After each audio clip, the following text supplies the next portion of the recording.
నమస్తే welcome to Andhraprabha.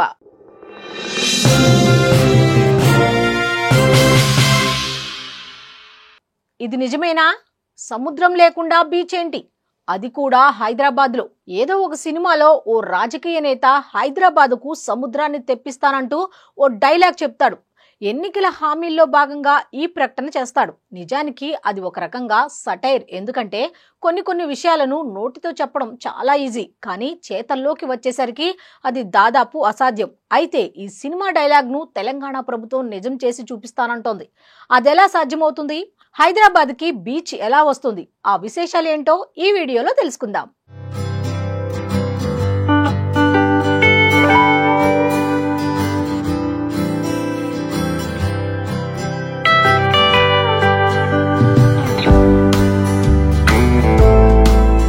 Hyderabad నగరానికి నిజంగానే బీచ్ వచ్చేస్తుంది. ప్రస్తుతం సిటీలో చాలా పర్యాటక ప్రదేశాలు ఉన్నాయి.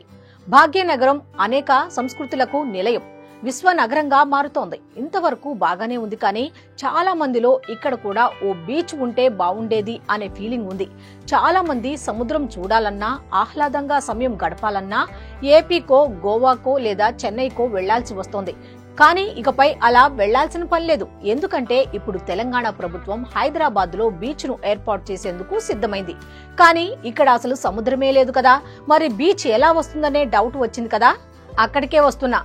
సముద్ర తీరం లేదు కాబట్టే కృత్రిమంగా బీచ్ ను ఏర్పాటు చేసే పనిలో పడింది రాష్ట్ర సర్కార్. అచ్చం సముద్ర తీరంలో ఉండే వాతావరణాన్ని ప్రతిబింబించేలా ఓ భారీ సరస్సును నిర్మించనున్నారు.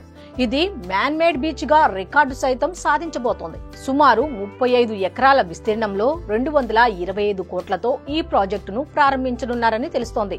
కొత్వాల్ గూడలోని ఔటర్ రింగ్ రోడ్ సమీపంలో ఇందుకోసం స్థలాన్ని సైతం రెడీ చేయగా, సాహస క్రీడలు, ఫ్లోటింగ్ విల్లాస్, పార్కులు, ఫుడ్ కోర్టులు, థియేటర్లతో పాటు జాగింగ్ ట్రాక్లు, సైక్లింగ్ జోన్లు, వేవ్ పూల్, అలంకార ఫౌంటైన్లను అన్ని రకాల వసతులతో నిర్మిస్తున్నారు. ఒక్క మాటలో చెప్పాలంటే ఇది జస్ట్ బీచ్ మాత్రమే కాకుండా అన్ని రకాల ఎంజాయ్మెంట్లకు కేర్ ఆఫ్ అడ్రస్ గా నిలవనుంది. కాగా పబ్లిక్ ప్రైవేట్ పార్ట్నర్షిప్ విధానంలో దీన్ని అభివృద్ధి చేయనుంది రాష్ట్ర పర్యాటక అభివృద్ధి సంస్థ.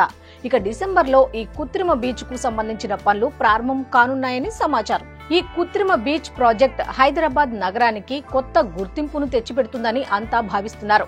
స్థానిక ప్రజలకు అతి చేరువలో బీచ్ అనుభవాన్ని అందించడమే కాకుండా హైదరాబాద్ ను ప్రపంచ టూరిజం మ్యాప్ లో నిలబెడుతుందని చెప్పుకోవచ్చు. ఎందుకంటే హైదరాబాద్ సహా పలు జిల్లాల్లో ఉన్న వారసత్వ కట్టడాలు, నిజాం కాలం నాటి కోటలను సందర్శించడానికి పర్యాటకులు తెలంగాణకు వస్తుంటారు.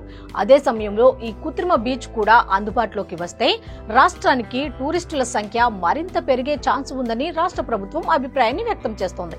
బీచ్ అంటూ చెప్తున్నారు, కానీ నిజంగా ఇది జరిగే పనేనా అని కొందరికి అనిపించవచ్చు. కానీ ఇది ముమ్మాటికి సాధ్యమే.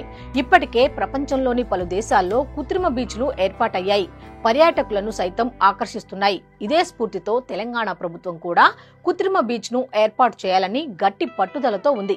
డిసెంబర్లో మొదలు కానున్న పనులు ఎప్పుడు పూర్తవుతాయి, ఎన్ని రోజుల్లో బీచ్ అందుబాటులోకి వస్తుందో తెలియాలంటే మాత్రం కాస్త సమయం వేచి చూడాల్సిందే.